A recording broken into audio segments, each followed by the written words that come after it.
उसे बधाई देते हैं। पत्नी कयाधु के लिए चिंतित दैत्यराज उसे लेने नारद आश्रम जाता है, किंतु प्रहलाद के सात्विक संस्कारों को देखकर रुष्ट होता है।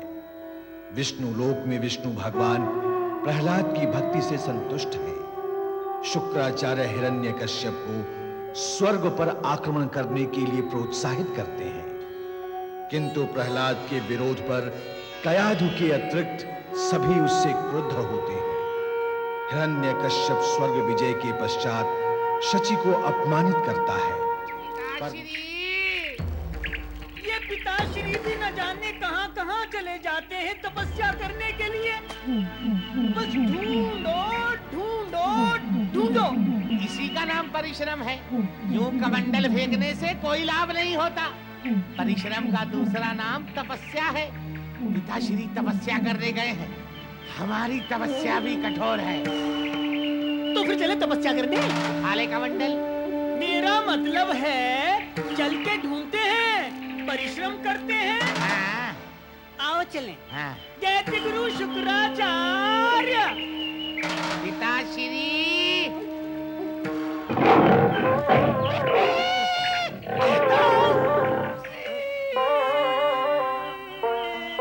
ये पिताश्री नहीं है, पिताश्री के भी पिताश्री है। इस संपूर्ण जंगल के पिताश्री है। वनराज सिंह की दहाड़ है।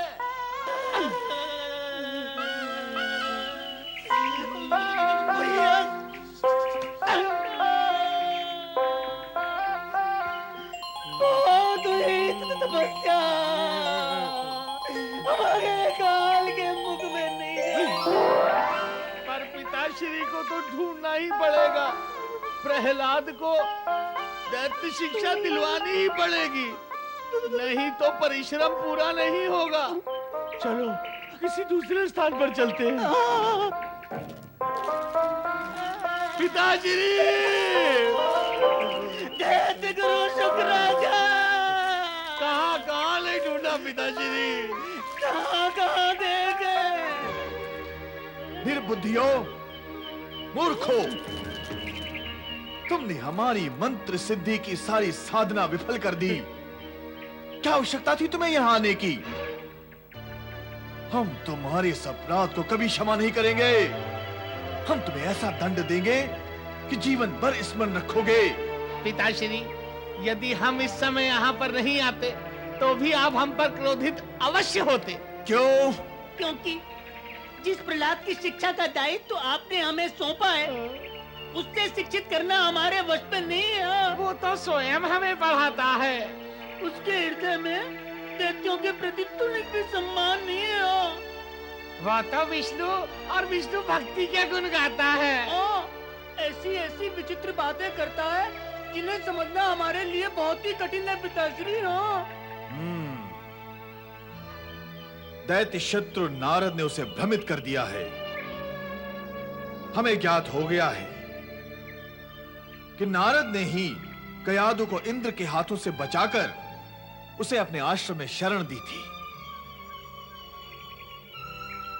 उसी ने विष्णु भक्ति का गुणगान करके गर्भस्थ बालक प्रहलाद को उस भक्ति से संस्कारित किया था। तो अब क्या होगा पिताश्री? इन अमंगलकारी संस्कारों से प्रहलाद को मुक्त कराने के लिए हमें विशेष प्रयास करना होगा। तो अब आप हमारे साथ आश्रम चलें? हाँ पिताश्री, आप हमारे साथ आश्रम चलिए। आपके चलने से ही स्थिति नियंत्रण में आएगी। कैसे चलें? पर अब यहां रहकर भी क्या करेंगे? मंत्र सिद्धि की साधना विफल करके तुमने अनर्थ कर दिया। हमें आशंका है कि कहीं दैत्यों पर कोई विपत्ति ना पड़े। चलो शीघ्र अति शीघ्र चले पिताश्री। हरि हरि ओम हरि हरि ओम हरि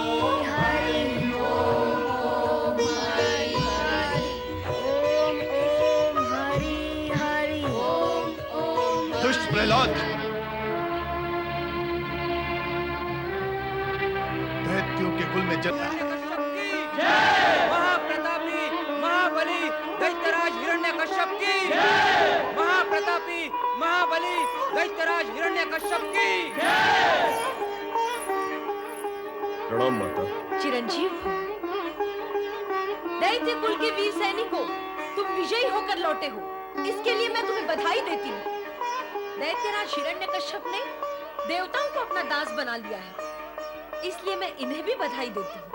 दैत्यराज ने विष्णु भक्तों को दंडित किया, ऋषि मुनियों के आश्रमों में दैत्य प्रथा को प्रचलित किया, इसके लिए मैं उन्हें बधाई देती हूँ।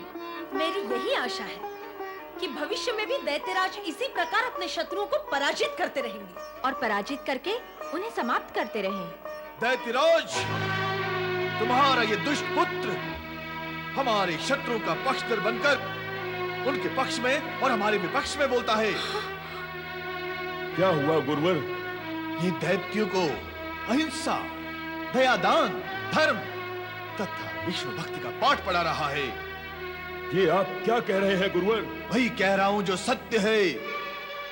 इतना ही नहीं, इसने हमारे आश्रम को, हमारे दैत्य आश्रम को विष्णु भक्ति का प्रचार प्रसार केंद्र बना दिया है। फिर अब हम क्या करें गुरुवर? तुम्हें इसे दंडित करना होगा। आप व्यर्थ क्रोधित और उत्तेजित होकर स्वयं को कष्ट क्यों दे रहे हैं आचार्य? ओम हरि। किंतु यह तो सत्य है कि आपके कहने पर असत्य सत्य तो नहीं हो जाएगा। मुझे लाज आती है, पीड़ा होती है, सिर्फ यह देखकर कि हमारे कुल गुरु एक बालक के प्रति इतनी कठोर और असत्य भाषा का प्रयोग कर रहे हैं। दुष्ट, तेरा ये दुस्साहस, अब हम तुम्हें अवश्य दंडित करेंगे। तनिक ठहरिए दैत्य गुरु, हम प्रहलाद से कुछ प्रश्न करना चाहते हैं। क्या दैत्य गुरु असत्य कह रहे हैं? क्या तुमने दैत्य गुरु के आश्रम में हमारे शत्रु विष्णु की भक्ति का प्रचार नहीं किया, उपदेश नहीं दिए? कृपया उनके प्रति शत्रु भाव को त्याग कर दें पिताश्री। इससे क्या होगा प्रहलाद? तुम कहना क्या चाहते हो? मैं दैत्यों के मन से बैर भाव मिटाकर उन्हें सबका मित्र बनाना चाहता हूँ पिताश्री। और मित्रता की भावना मन में तभी दृढ़ होगी जब भगवान विष्णु हृदय में विराजमान होंगे। भगवान विष्णु को अपना शत्रु बनाकर दैत्य गुरु समस्त दैत्य जाति को विनाश की ओर ले जा रहे हैं पिताश्री। दुष्ट, कुल कलंक, अब हम तुम्हें जीवित नहीं रहने देंगे। में जाने के अतिरिक्त उनके पास अन्य उपाय नहीं था।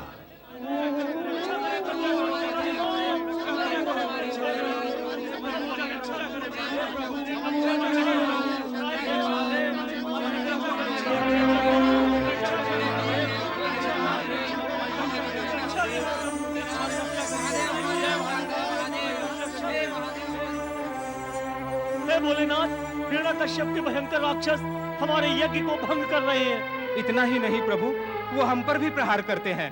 वे नहीं चाहते कि हम यज्ञ का शुभ कार्य करें। हमारी रक्षा करें देवेश्वर। राक्षस हमारे आश्रम उजाड़ रहे हैं प्रभु। निर्दोष महात्माओं के प्राण तक हरण कर रहे हैं ये राक्षस। प्रभु, रोकिए इस अनर्थ को। आप तो शरणागतों के उद्धारक और दुखियों के तारनहार हैं।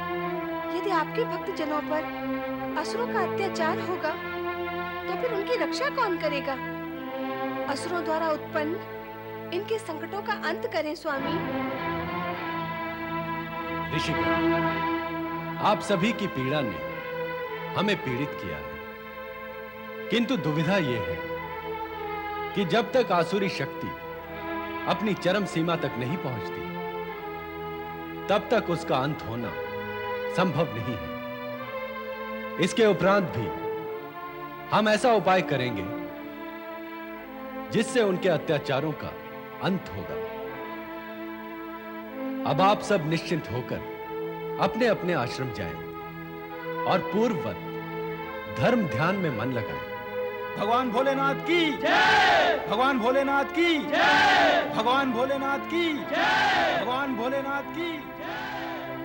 स्वामी, आपने ऋषिगण को कुछ उपाय करने का आश्वासन दिया है। वो उपाय क्या है स्वामी? देवी पार्वती, हम चाहते तो हैं कि कुछ उपाय करें। आपके चाहने से हिरण्यकश्यप के राक्षस अत्याचार कैसे रोक देंगे? इसके लिए तो आपको कुछ करना ही होगा स्वामी। देवी, तुम हमारी अर्धांगिनी शिवा होने के साथ साथ शक्ति का अवतार भी हो। तुम्हारे इंगित मात्र से बड़ी और भयंकर से भयंकर तम दुष्ट शक्तियां नष्ट हुई और हो सकती हैं। फिर भी आश्चर्य है कि तुम हमारे उपाय के प्रति शंकित हो। नहीं स्वामी, आपके उपाय के प्रति शंकित होने का प्रश्न ही नहीं है। मैं तो केवल इतना ही निवेदन कर रही थी कि हिरण्यकश्यप की गति का अंत समय आ गया अथवा समय शेष है।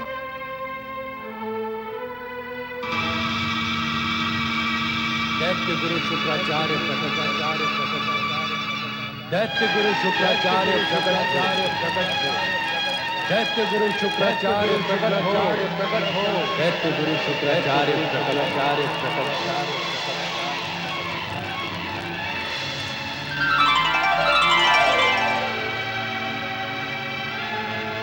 मैं उपस्थित हूँ भोलेनाथ। मुझे कैसे स्मरण किया? क्या आज्ञा है मेरे लिए? शुक्राचार्य, तुम हमारे आराधक हो। ये सत्य तो सारा जग जानता है भोलेनाथ। तुमने आराधना करके हमसे मृत संजीवनी विद्या तथा अनेक सिद्धियां प्राप्त की है। ये भी सत्य है, किंतु खेदजनक और लज्जाजनक भी है। क्या इन शक्तियों, विद्याओं और सिद्धियों को तुमने इसीलिए प्राप्त किया है कि अपने दैत्य शिष्यों को शक्तिवान बनाकर उनसे निर्दोष ऋषि मुनियों पर अत्याचार करवा सको, उनके यज्ञ कार्यों में बाधा पहुंचा सको, उन्हें पीड़ित कर सको? नहीं महेश्वर, नहीं। ऐसा सब होने में मेरी सहमति अथवा समर्थन सर्वथा नहीं है। इसका अर्थ तो यह हुआ कि तुम्हारा शिष्य हिरण्यकश्यप और अन्य असुर तुम्हारे प्रति सम्मान, आदर और गुरु भाव नहीं रखते। ऐसा भी नहीं है महेश्वर। तो फिर कैसा है? उनके कुकृत्यों और दुष्कर्मों में तुम्हारी सहमति भी नहीं है और वे तुम्हारा आदर भी करते हैं। तो फिर तुमने उन्हें रोका टोका क्यों नहीं? निर्दोष ऋषि मुनियों पर अत्याचार करने से नहीं रोका तो हम ये क्यों न मान ले कि तुम ही हिरण्यकश्यप और असुरों को ऋषि मुनियों पर अत्याचार करने के लिए उत्तेजित और प्रोत्साहित करते हो? नहीं कैलाशपति, नहीं। ऐसा मानने का कोई कारण नहीं है और यह सत्य भी नहीं है। तो फिर हमें बताओ कि सत्य क्या है? केवल इतना ही महेश्वर कि मैंने दैत्यराज को दैत्य शत्रुओं से सावधान रहने का निर्देश दिया है। दैत्य गुरु होने के नाते यह मेरा कर्तव्य भी है। ये तो बताएं दैत्य गुरु शुक्राचार्य, आप दैत्य शत्रु किसे मानते हैं? दैत्य शत्रु तो वे तो देवी, इस समय दैत्य शत्रु की परिभाषा जानने से कोई लाभ नहीं। यदि हम दैत्यों को दुष्कर्मों से रोकते हैं तो हम भी दैत्य शत्रु की सीमा में आ जाएंगे। ऐसा कैसे हो सकता है देवेश्वर? संपूर्ण दैत्य जाति तो आपकी उपासक है। वे आपसे शत्रुता कैसे कर सकते हैं?